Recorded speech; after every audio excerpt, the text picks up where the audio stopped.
Pada sesi yang lalu kita telah membahas tentang graphic card atau kartu grafis NVIDIA seri yang terakhir. Kali ini kita akan membahas tetap pada graphic card atau kartu grafis buatan dari AMD, yaitu AMD untuk seri Radeon RX 9000. Ini merupakan produk dari AMD yang terakhir juga. Seluruhnya seperti yang saya tuliskan di sini, seluruh model dari Radeon RX ini yang seri 9000 ini diproduksi tahun 2025. Pertama kali dikeluarkan justru seri Radeon RX 9000 yang memiliki performa yang paling tinggi di antara ini, yaitu dikeluarkan pada tanggal 6 Maret tahun 2025. Dua seri sekaligus yang di launching di sini ya, yaitu yang seri Radeon RX 9070 dan 9070 XT. Pada bulan-bulan berikutnya, yaitu pada bulan Mei tahun 2025, maka diproduksilah yang seri yang ada di bawahnya lagi, yaitu 9070 GRE ya. Entah ini bacanya apa ini ya, ini GRE. Dan yang paling baru, yaitu seri yang justru yang paling bawah, yaitu yang seri Radeon RX 9060 yang diproduksi atau di launching ya, dirilis pada tanggal 5 Agustus 2025. Nah, mari kita bahas satu persatu di sini. Patut diketahui bahwa untuk seri Radeon RX 9000 yang model-modelnya sudah tercantum di sini ini, seluruhnya itu menggunakan bus interface PCI Express versi 50 dengan kecepatan 16 kali. Jadi ini interface-nya ya. Ini yang bawah ini yang saya tunjukkan, ini interface-nya. Ini adalah salah satu contoh produk GPU-nya dari AMD. Tapi ini bukan yang seri terakhir. Ini yang seri kuno ya, agak kuno. Kayak begini hanya sebagai contoh saja. Nah, kemudian untuk memorinya ini menggunakan tipe bus, jadi di sini tuliskan bus tipe adalah GDDR6. Seluruhnya menggunakan itu. Dan prosesor grafisnya yaitu GPU-nya itu dibangun dengan teknologi fabrikasi atau proses teknologi 4 nanometer. Ini semuanya ini. Nah, untuk seri kartu grafis yang paling rendah untuk yang saya gambarkan di sini, yang saya tuliskan di sini adalah Radeon RX 9060. Dia memiliki core clock untuk base-nya adalah 1700 MHz. Sedangkan ketika dia berjalan di bus, yaitu pada mode turbo, itu kecepatannya core clock-nya ini adalah 2990 MHz.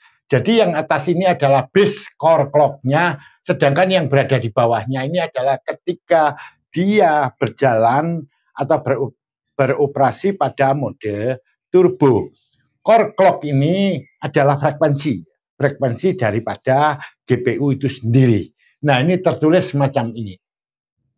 Nah, terlihat di sini bahwa untuk core clock-nya, frekuensinya semakin meningkat dengan meningkatnya tipenya ini, tapi nggak selalu demikian. Contoh yang ini malah turun ya dari 2530 menjadi 2200.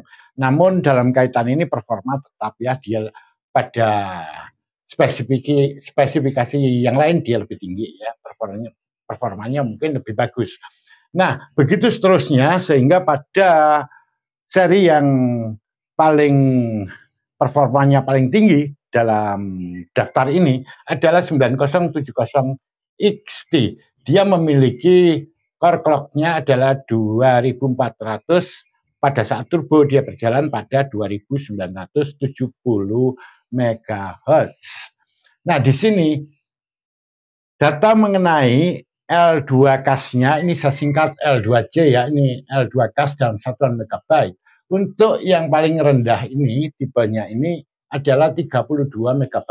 begitu seterusnya, hingga yang paling besar nilainya ini dimiliki oleh yang seri 9070 dan 9070 XT itu sebesar 64 MB.